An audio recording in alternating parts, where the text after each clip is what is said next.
I'm Katherine Fernandez Rundle, and I am the State Attorney for the 11th Judicial Circle, otherwise known as the State Attorney for the Miami-Dade County community.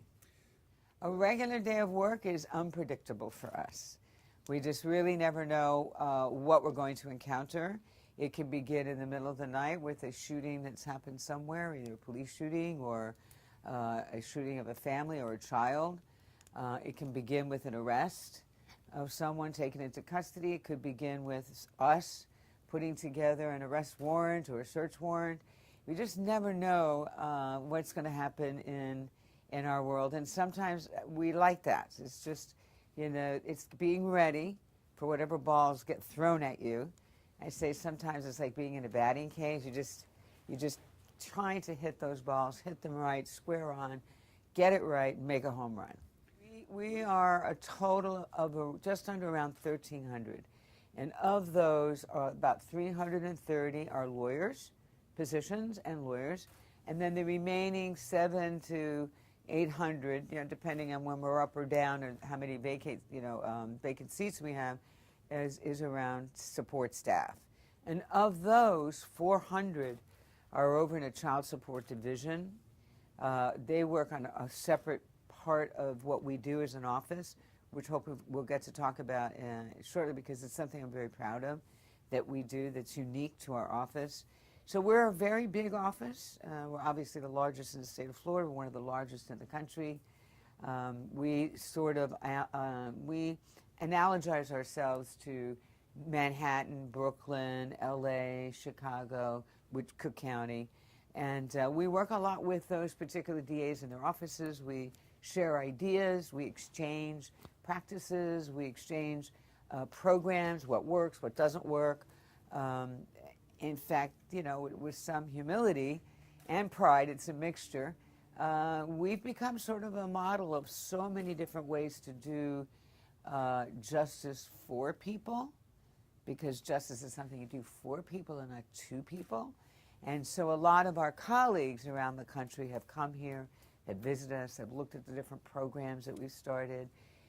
So from that perspective, we're just not large, we're good. And we like to be creative. We've got to always be cutting edge. We have to be constantly changing. The needs of the community change, crimes change, criminals change. The types of crimes that people commit change. And so, you know, we have gangs now, as an example, doing a lot more white-collar crime things than running around selling drugs with guns. So, you know, you just got to keep up with that. You know, cybercrime was something that was unknown, what, 10, 12 years ago? And now we have a division that's devoted to cybercrimes. And in fact, much of the technology, much of crime is actually either supported through or discovered by technology.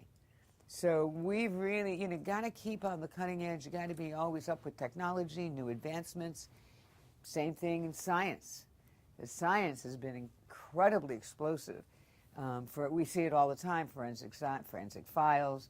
We see movies like that. But whether, you know, we've got to be constantly educating ourselves, constantly responding to our community, advancing ourselves professionally, being more inclusive and diverse all the time, making sure that we're always equally applying justice for people, seeking justice for people. And last but not least, one of our very strong philosophies as an office, which may be, it may be a little uncommon for others, is our emphasis is on a just result. Not on how many convictions, not how many bars of convictions you have on your record, how many trials you've tried, but well, what is a just result? And that's always what we really strive for. We try to teach our new lawyers that.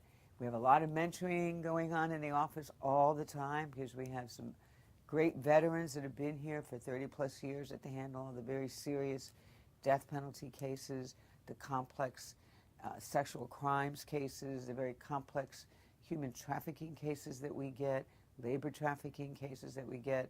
So we have a variety of veterans and a lot of brand new lawyers that are coming onto the scene. It is totally an embarrassment to the state of Florida that they do not acknowledge and allow young public servants that are doing one of the most noble jobs in America, but they're doing it here in the state of Florida for communities throughout the state of Florida. They do not give them a livable wage. For instance, we all know the increase in tuition, both undergraduate and law school. It has skyrocketed over 100% over the last decade or so. These salaries for starting assistant state attorneys, they appropriate to us $40,000.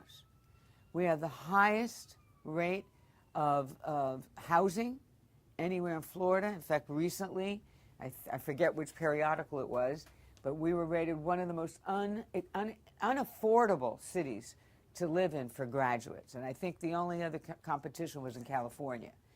So who can live on $40,000 a year and paying rent, paying tuition back? You have school debt that's backbreaking for these young people. And that doesn't include staff.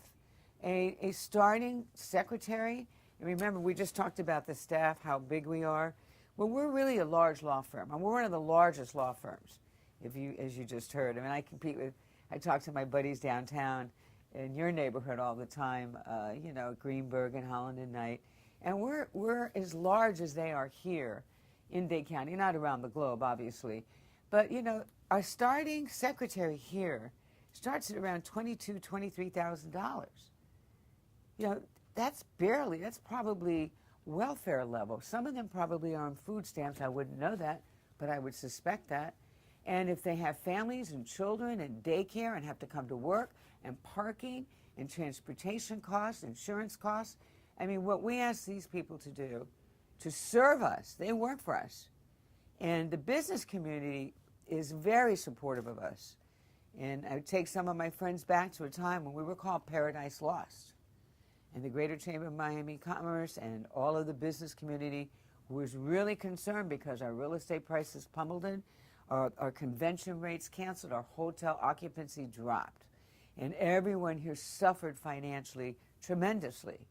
And everybody got together and said, we have to do something about this, and we did. But we did lower. We're the lowest crime rate now that we've been in 25 years. But you got to sustain an office. We need the business community. We need all our friends over in Brickell and everywhere else in Miami Beach, everywhere to support us, because we're asking them to keep this community safe.